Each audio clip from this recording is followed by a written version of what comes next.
The Beast with 1,000 Teeth.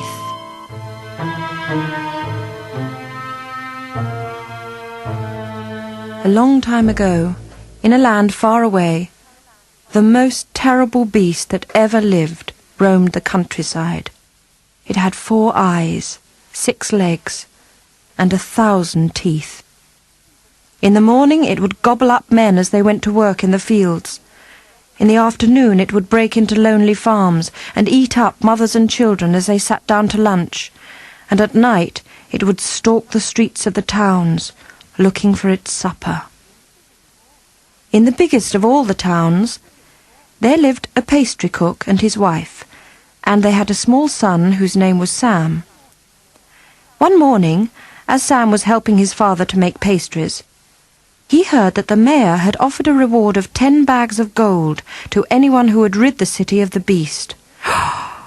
"Ooh," said Sam, "wouldn't I just like to win those 10 bags of gold?"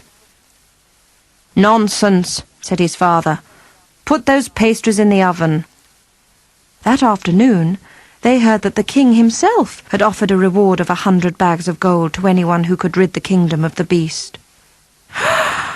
"Oh, wouldn't I just like to win those 100 bags of gold," said Sam. "You're too small," said his father. "Now run along and take those cakes to the palace before it gets dark." So Sam set off for the palace with a tray of cakes balanced on his head. But he was so busy thinking about the 100 bags of gold that he lost his way, and soon it began to grow dark. "Oh dear," said Sam. "The beast will be coming soon to look for his supper. I'd better hurry home." So he turned and started to hurry home as fast as he could, but he was utterly and completely lost, and he didn't know which way to turn. Soon it grew very dark.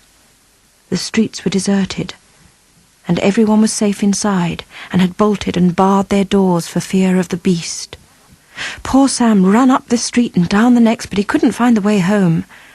Then, suddenly, in the distance, he heard a sound like thunder, and he knew that the beast with 1,000 teeth was approaching the city. Sam ran up to the nearest house and started to bang on the door. "Let me in," he cried. "I'm out in the streets, and the beast is approaching the city. Listen!" And he could hear the sound of the beast getting nearer and nearer. The ground shook, and the windows rattled in their frames. But the people inside said no. If they opened the door, the beast might get in and eat them too. So poor Sam ran up to the next house and banged as hard as he could on their door, but the people told him to go away. And then he heard a roar.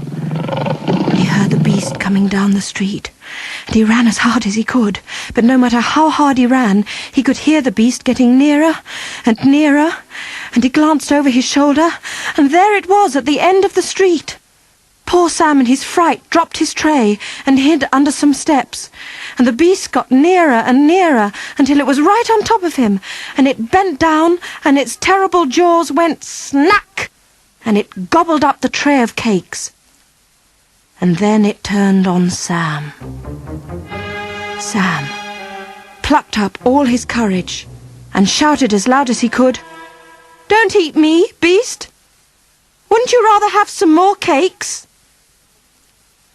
The beast stopped and looked at Sam, and then it looked back at the empty tray, and it said, "Well, they were very nice cakes.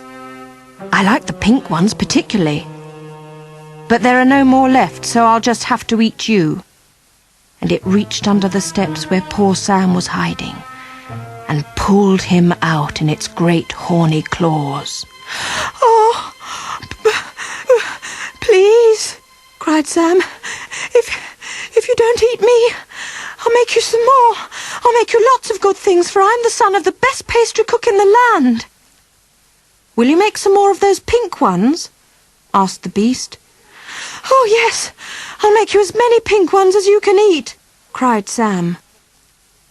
"Very well," said the beast, and put poor Sam in his pocket and carried him home to his lair. The beast lived in a dark and dismal cave. The floor was littered with the bones of the people it had eaten, and the stone walls were marked with lines where the beast used to sharpen its teeth. But Sam got to work right away and started to bake as many cakes as he could for the beast, and when he ran out of flour or eggs or anything else, the beast would run back into the town to get them, although it never paid for anything.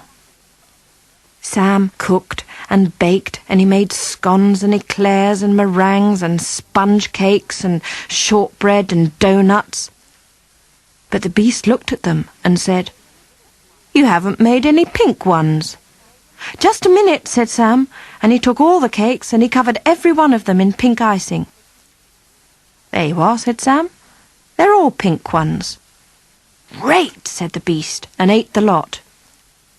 Well, the beast grew so fond of Sam's cakes that it shortly gave up eating people altogether, and it stayed at home in its cave, eating and growing fatter and fatter.